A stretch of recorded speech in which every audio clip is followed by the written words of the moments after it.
This is so insane. People are trying to get e.l.f. Cosmetics cancelled.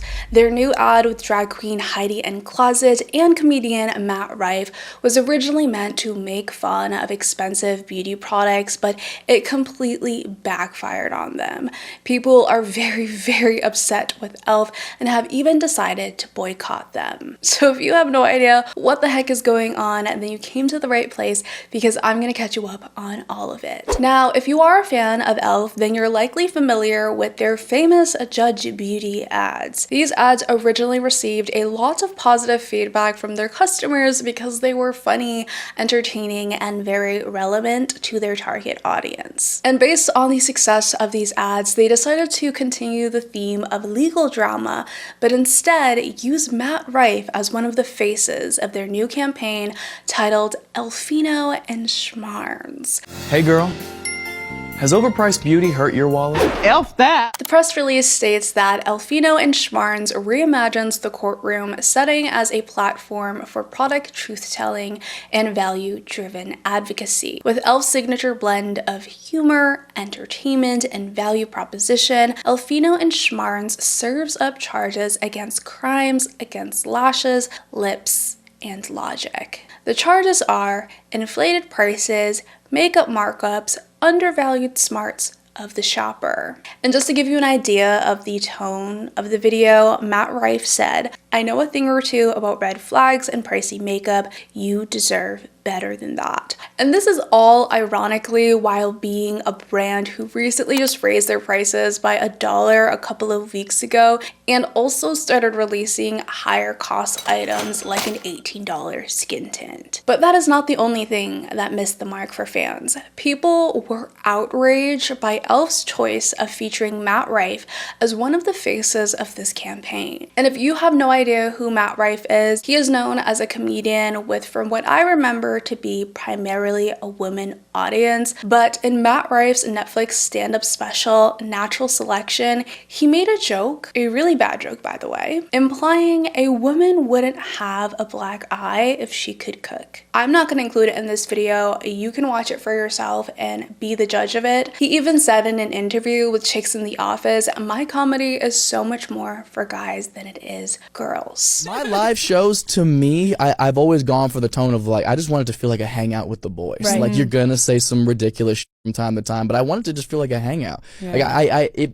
it breaks my heart that so many guys just won't give me a chance, because I'm like, dude, we could be best friends. So although he has primarily a women audience, he does write comedy mainly for men. Keep that in mind for later in the video. And when this came out, people were very angry and vocal about no longer supporting Matt Rife. So e.l.f. beauty fans are just as confused why they would choose someone who can joke about DV and has admitted to mainly making jokes for men as the face of this campaign. This has gotten so big that even influencers like Nikki Tutorials called them out on TikTok. She commented on the ad and said, "And you lost me. Matt Rife, out of all people, so disappointed." James Welsh posted his own TikTok sharing his opinion on this choice. It seems like some people need it spelled out to them why Matt Rife working with e.l.f. is an issue. e.l.f. has spent years building a reputation of empowering women. They've run multiple empowerment campaigns, worked very closely with women's charities, and even platformed survivors' rights activists in the Show Yourself series. Matt Rife is the comedian who opened his Netflix special, which he somehow got, with a DV joke. Joking about a woman with a black eye and how she wouldn't have it if she just knew how to cook, or whatever the shit joke was. And a lot of comments I see on other creators' videos about this issue is that, well, it's dark comedy, but people can find dark comedy funny. It's not about banning jokes. It's about brand alignment. If your whole thing is about empowering and uplifting women, choosing someone whose most viral moment makes fun of abuse sends a completely different message to the one they've been trying to build. To the survivors and advocates who have spent money on e.l.f., who have chosen e.l.f. because they align with those values, this just screams that like none of that matters. None of that, everything we did was just for jokes. Those values aren't as important as this viral moment, this viral campaign. That the empowerment talk is just marketing, that they truly don't care. That's what it's giving. That's what it's giving off. And what makes this so bad is that it doesn't just clash with their image, it completely undermines everything they've done. Dark comedy can live in its own lane, but if you are a brand who have built a reputation and a fan base, a consumer base on empowering and uplifting women, this isn't the guy you choose. And the comments on Elle.'s TikTok was a complete mess. Someone said, quick question, who is this aimed at? Who is the target market here? Woman. So you got the guy who makes jokes about women deserving black eyes if they can't cook. I know it's not conservatives because they'd have a conniption at a drag queen on their screens. So who is this for? What's next? An official line of Matte Rife Black Eye Concealer? Will you do a full DV range? E.l.f. Cosmetics will keep his secret for you. Mind you, Matt Rife said he doesn't want female fans, so who's his target audience here? Overall, as you can tell, people were not happy about this decision and couldn't quite understand the reasoning behind it. But as I was doing research for this video, I went on the Daily Mail's TikTok and they also posted about it, except the comments on this post was slightly, if not a lot more different than the E.l.f. comment section. Someone said, we are really so privileged and spoiled that this is a big issue in our society. Gonna go buy E.l.f. cosmetics today. Folks, wake up. Companies are purposefully doing stuff like this nowadays because they know it will get attention on social media. Don't perpetuate it. And after all of this backlash, E.l.f. eventually posted a very, very short apology on their TikTok saying, you know us, we're always listening and we've heard you.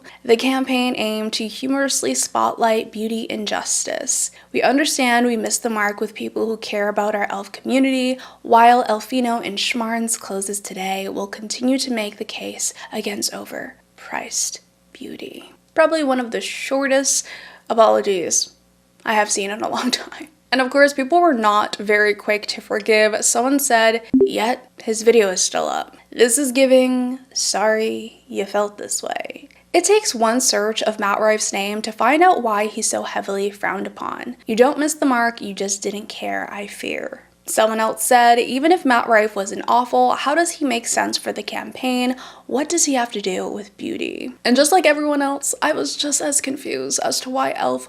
would have made this decision. So I had to know a little bit more about E.l.f.'s thoughts on the backlash behind this choice. So yes, I did pay $1 to read a beauty of fashion article to see what their comments were on this backlash. But truthfully, there's really not much tea to share because in the article, Corey Marchesotto, E.l.f. Beauty's Global Chief Marketing Officer, explained that they made this choice because Matt Rife's audience overlapped with E.l.f.'s target female Gen Z audience. They said his TikTok base is 80% female and 75% under the age of 34. And they admitted the response did surprise them and that there was a gap between their intention and how they missed their mark. And their overall goal was to spread positivity in the campaign, but it just didn't work the way that they had expected. And in the end, they do not feel good about these results.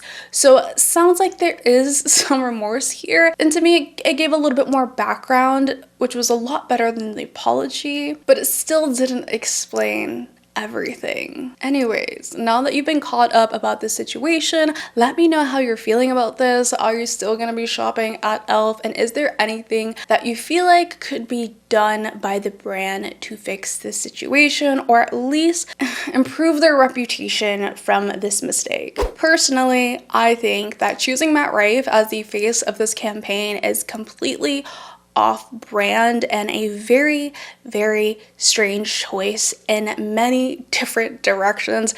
Not just the fact that he made a joke about DV and was canceled long ago, but also, yes, his audience is a female audience and that's what they got from his data, but he has said himself that his jokes are mainly for men. So I'm also very confused as to why Matt Rife's team and or Matt Rife would agree to do something that is targeted towards women, because yes, that is his main audience. But if he's trying to branch out and open up his audience to males, why would he choose a campaign like this? Aside from the obvious reason being money and recognition. And I don't plan on making a video about every single beauty controversy.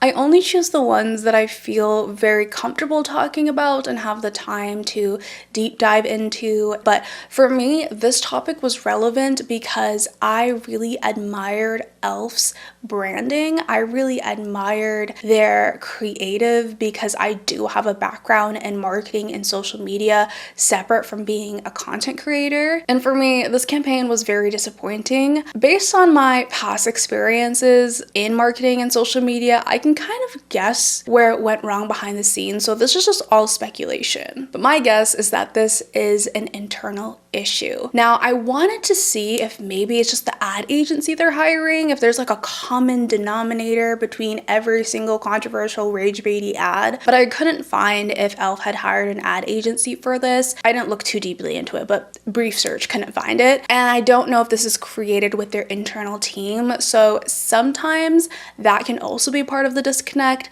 Some brands will hire ad agencies and put their full trust into these agencies without thinking twice about the details, or sometimes even overlooking it. They just kind of look at it as a whole and they're like, looks good, and that's approval. Like, it sometimes happens like that. Other brands are obviously more strict. It just kind of depends who's working. There were also many comments saying that they don't understand why nobody on the team knew about Matt Rife, but I am personally not surprised at all. Because even if Matt Rife was a household name, I think that when it comes to social media fame especially, it's just so niche. And from my experience, when you're on marketing teams, there's usually a range of people working on these teams. Sometimes they're older, sometimes they're younger, and there are other times where the team is completely younger, or other times where the team is just mainly older. They might all be on different sides of the internet and have no clue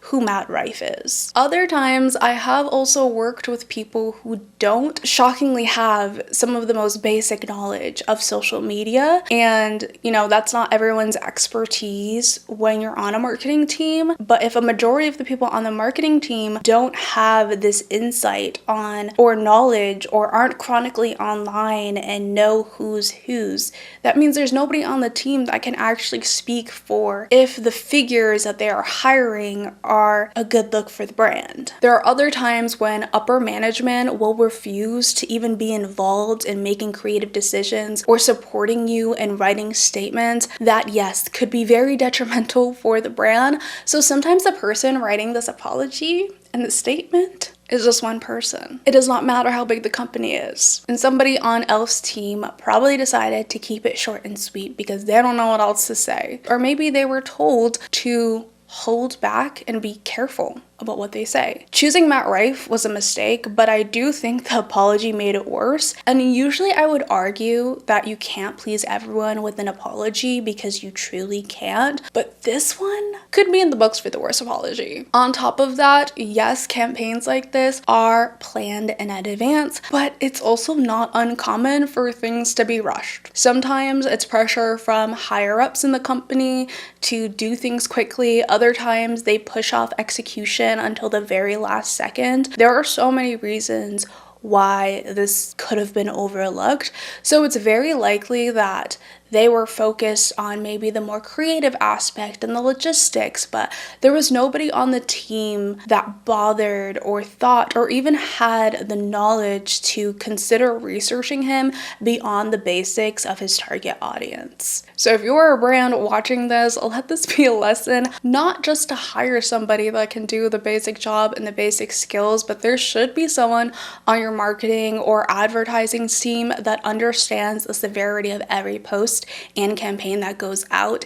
It is probably a plus if they are chronically online, and it would benefit the team to have someone that gets the landscape or is able to research different niches of the internet so that you're not making these choices. And again, this is all speculation because at the end of the day, the only people that know what happened behind the scenes and how they could have made that mistake are the people that work at E.l.f. As for how I think this is going to affect the brand, I just don't think this is going to affect them at all. I don't think there's going to be a drastic change, at least not yet. At this point, they have taken over so many stores and there's been so much word of mouth, but not everyone pays attention to what's happening within beauty brands. Not everyone's on TikTok, not everyone's even on YouTube. I imagine that people will still continue to purchase because at this point, the brand has made a name for themselves and it is known as an affordable brand. So the people that are just shopping out and about, don't really keep up with things, will likely still grab something from E.l.f. because it's there, it's accessible, and it's somewhat affordable still. And unless the word spreads beyond the internet and other brands start to take over more, I don't think E.l.f. is going to be drastically affected. And from what I know, this is, I think, their first major negative controversy. And personally, for me, if I'm a diehard fan of your brand, I'm gonna keep it real. I will still buy from the brand and I will not write them off after the first mistake because I do believe in second chances, and I would just kind of watch to see if they do anything to adjust. But I will say that I liked E.l.f. as a brand and I've always liked them and I have a lot of nostalgia for the brand. But there's also no products that I feel like I'd be missing out on by not buying from them. I have always been more of a NYX girly, if I'm being real. So those are all of my thoughts and opinions on the situation. I do want to end this on a high note and talk about competitors that are just as affordable, if not cheaper, than E.l.f. Because if you do decide to stop shopping from E.l.f., you have so many other options. One brand is Shop Miss A. They have used this moment to showcase how they've always supported their community. They even decided to donate to the Genesis Women's Shelter to help provide safety and support for women and children. NYX Cosmetics, like I said earlier, has more unique products that have, for me, stood the test of time and remain reasonably priced. They are more colorful, they are more creative, and they just have a huge line of makeup. They took it to social media and made an Instagram post that showed off their products and said, "Case closed." Then we have Essence and Catrice. They took this opportunity to donate for women's shelters, and the best part of this is that they started this initiative 3 years ago. So they're not just doing this to be performative, but they have done it in the past. So E.l.f. Cosmetics might have made a pretty big mistake, but I don't think this is the end of affordable beauty. As always, thank you all for the continuous love and support and spending a little bit of time with me today. If you enjoyed the video, give it a thumbs up, subscribe if you're new, and I will catch you in the next video. Bye!